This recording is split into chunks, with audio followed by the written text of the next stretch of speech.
Olá, meu nome é Daniel Moraes, estamos de volta para mais um estudo seguindo o mapa de Deus, buscando verdades que transformam nossas vidas. Quero relembrá-los aqui na nossa trajetória até onde nós já caminhamos. Iniciamos nosso estudo aprendendo que Deus criou e viu que era muito bom, baseado em Gênesis 1 e 2. Vimos também que a maior mentira de todos os tempos, em Gênesis capítulo 3, foi injetada na humanidade. E vimos o triste resultado do pecado na humanidade, baseado em Gênesis 6, diante desse acontecimento. Mas aprendemos que a promessa de Deus alcança a humanidade em Gênesis capítulo 12, versículo 1 a 3.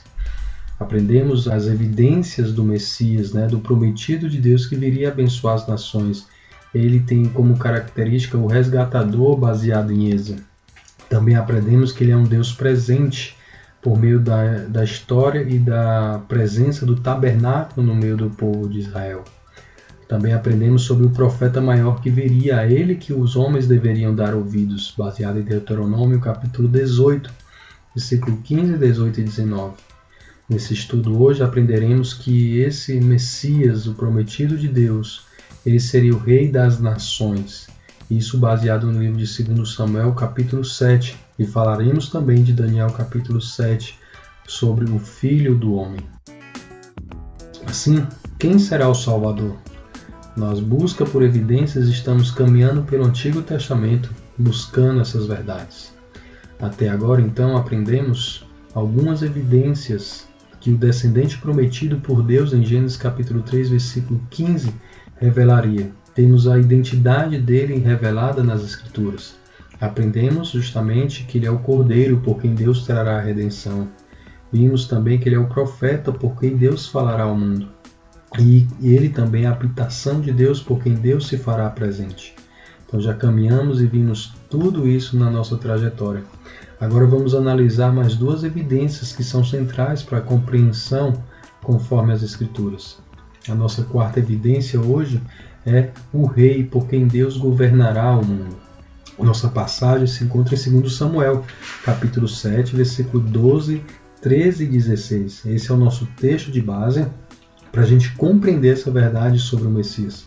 Eu vou estar mostrando aqui para vocês, destacando essas palavras-chave nos versículos, tá bom? Diz assim: quando a sua vida chegar ao fim e você descansar com seus antepassados, escolherei um dos seus filhos para suceder, um fruto do seu próprio corpo, e eu estabelecerei o reino dele.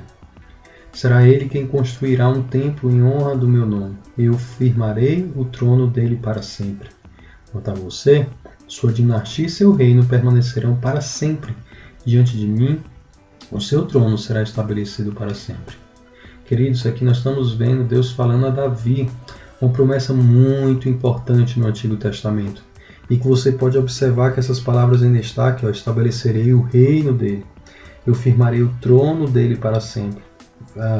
Vê como para sempre se repete algo de continuidade aqui que permanece, um trono que será estabelecido para sempre. Deus promete a Davi um descendente que teria um reino que duraria para sempre. Dizem que mais de 40 passagens bíblicas têm relação direta a esse texto aqui, por exemplo, Salmo 89, 110 e 132.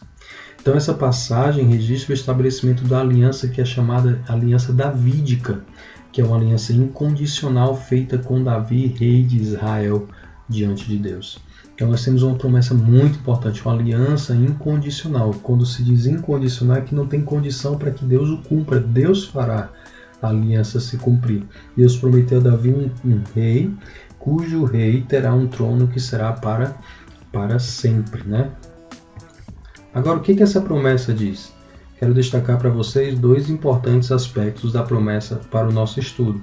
Primeiro, um descendente da casa de Davi reinará em seu lugar. Se você ler Isaías capítulo 9, versículos 6 e 7, ele vai retratar que um menino vos nasceu, um filho vos deu. Olha o que o texto diz: o governo está sobre os seus ombros, e o seu nome será maravilhoso, conselheiro, Deus forte, Pai da eternidade, príncipe da paz. E aí o versículo 7 destaca justamente aquilo que nós estamos evidenciando no livro de Samuel. para que se aumente o seu governo e venha paz sem fim sobre o trono de Davi e sobre o seu reino. A profecia de Isaías está diretamente ligada à aliança davídica, que é incondicional. Deus em Isaías está prometendo esse descendente da casa de Davi que reinará no lugar dele próprio. Um reino que durará para sempre é outro importante aspecto dessa aliança. Essa promessa vai se repetir mais 6 vezes no mesmo capítulo 7 de 2 Samuel. Isso quer dizer que esse reino consumará a história. Não existirá outro reino após ele. O desfecho da história se encontra nesse rei que terá um reino que durará para sempre. Se olhar nas Escrituras do Novo Testamento, você vai ver que Jesus é esse rei Messias. Todo o Novo Testamento aponta Jesus como cumprimento dessa promessa. Deixa eu mostrar para vocês aqui algumas passagens que nos mostram isso. Por exemplo, Jesus é o descendente legítimo de Davi e herdeiro por direito da promessa.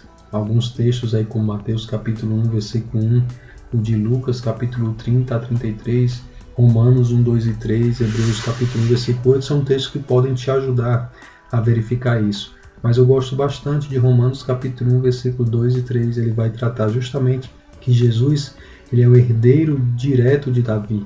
Ele é como um homem, ele vem da descendência de Davi. Isso dá a ele o direito de ser e herdar o trono, né? Também, Jesus recebeu um reino que já foi inaugurado. Lembra João Batista, quando pregava em Mateus capítulo 3, versículo 2, ele anunciava que é chegado o reino de Deus. Agora, esse reino que já foi inaugurado terá uma consumação no futuro. É isso que Apocalipse vai mostrar, esse desfecho para nós. Em Mateus capítulo 25, versículo 31 e 32 nos mostrará. Então você tem muito claro que Jesus é esse descendente legítimo de Davi e por direito herda a promessa e o trono. E Jesus ele recebe um reino que já foi inaugurado, isso muito claramente é pregado nos evangelhos, e um reino que vai ser consumado no final. Então você encontra muito claramente o cumprimento da promessa da aliança em Jesus como herdeiro legítimo, tendo um reino que já foi inaugurado e também que será consumado no final. Assim, quero mostrar para vocês uma segunda passagem para ser destacada aqui para a gente compreender bem o que implica esse rei e esse reino. É a passagem de Daniel capítulo 7, versículo 13 a 14, e eu quero mostrar aqui para vocês acompanharem lendo. Diz assim: Na minha visão à noite, vi alguém semelhante a um filho de um homem, vindo com as nuvens dos céus. Ele se aproximou do ancião e foi conduzido à sua presença. A ele foram dados autoridade, glória e reino. Todos os povos, nações e homens de todas as línguas o adoraram. Seu domínio é um domínio eterno que não acabará, e seu reino jamais será destruído. Olha que interessante, na visão de Daniel, no capítulo 7, ele vê um filho de um homem vindo com as nuvens dos céus. E é dado a ele toda a autoridade, glória e reino. E todos os povos, nações e homens o adoram. Olha que é importante essa frase aqui, o adora, essa palavrinha. Porque esse filho do homem que é enviado por Deus, pelo ancião de dias, ele é adorado pelas nações. Se ele é adorado, ele é divino, ele é Deus. O Messias, aquele que substitui Davi no trono, o herdeiro legítimo, ele não é só um homem. Ele é o enviado de Deus, o próprio Filho dado por Deus aos homens na terra e que merece ser adorado e que será adorado no futuro, né? Na consumação final de todas as coisas. Ele tem um domínio eterno, que não acaba, o seu reino jamais será destruído. Justamente aqui é mostrado para a gente aquilo que em 2 Samuel capítulo 7 é prometido a Davi. Conforme a visão de Daniel aqui, o enviado de Deus ele é descrito como filho do homem, terá toda a autoridade sobre um reino que durará para sempre. Os evangelhos vão retratar com muita clareza essa autoridade de Jesus como Messias. Por exemplo, ele pregava com autoridade, ele cura, faz milagres e expulsa os demônios com toda a autoridade. O livro de Mateus termina afirmando que ele tem toda a autoridade no céu e na terra. Observe que o cumprimento da profecia de Daniel capítulo 7, como também de 2 Samuel capítulo 7, tem todas as características da pessoa de Jesus evidenciada claramente no Novo Testamento. O que nós podemos aprender com esta lição hoje? Primeiro, Somente Cristo tem toda a autoridade sobre todos e tudo. Por isso, sujeitai ao Rei. Um salmo, que é 2 e versículo 12, vai dizer assim: beijai o filho, para que se não irrite, e não pereçais no caminho, porque dentro em pouco se lhe inflamará a ira. Bem-aventurados todos que nele se refugiam. Esse Salmo 2, ele é um salmo messiânico. E é interessante que esse salmo começa quando as nações se revoltam contra o ungido de Deus. Mas esse ungido tem toda a autoridade dada por Deus. E dos céus Deus ri, porque os homens tentam, planejam e executam seus planos, mas é em vão, porque o ungido do Senhor prevalece. Por isso que o salmo termina levando as pessoas a entenderem que precisa se sujeitar ao rei, ao filho, porque ele tem toda a autoridade dada por Deus na terra. Então, essa descrição é dada também em Filipenses capítulo 2, versículo 9 a 11, se referindo a Jesus. Ele diz assim: pelo que também Deus o exaltou sobremaneira, e lhe deu o nome que está acima de todo nome, para que ao nome de Jesus se dobre todo o joelho, nos céus, na terra e debaixo da terra, e toda língua confesse que Jesus Cristo é o Senhor, para a glória de Deus Pai. Lembre-se, somente Cristo tem toda a autoridade sobre todos e tudo. Por isso, meu amigo, se sujeite ao Rei enquanto há tempo, porque em breve sua ira se inflamará. E aqueles que não se sujeitaram a ele, permaneceram rebeldes, experimentarão isso, mas toda língua confessará, e todo o joelho se dobrará, e confessará que Jesus Cristo é o Senhor. Uma segunda verdade que podemos aprender é que haverá um desfecho glorioso na história humana, onde o Cristo será revelado como Rei glorioso. Marcos capítulo 13, versículo 26 e 27 descreve esse desfecho do plano de Deus, dizendo: então verão o Filho do Homem vir nas nuvens com grande poder e glória, e ele enviará os anjos e reunirá os seus escolhidos dos quatro ventos da terra, da extremidade até o outro do céu. Observe aqui que haverá um desfecho final. A última palavra não é dos homens, mas do Senhor da história. Cristo será revelado como um Rei glorioso. Na sua primeira vinda, ele veio como um servo sofredor. Mas na sua volta, ele virá como esse Rei glorioso, um Rei que tem domínio sobre tudo e todos e que será adorado por todas as nações.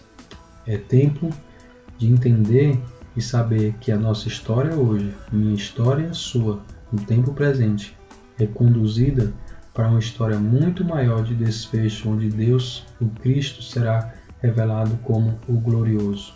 Então, meu amigo, minha amiga, não perca tempo. Conduza a sua vida e viva para esse plano muito maior que está acontecendo hoje. Cristo Jesus. É nele que haverá um desfecho glorioso na história humana. Se você gostou do nosso estudo Seguindo o Mapa de Deus, inscreva-se no nosso canal e também compartilhe com mais uma pessoa para que ela então aprenda mais da Palavra de Deus. Muito obrigado por sua atenção e até o próximo estudo, se Deus quiser.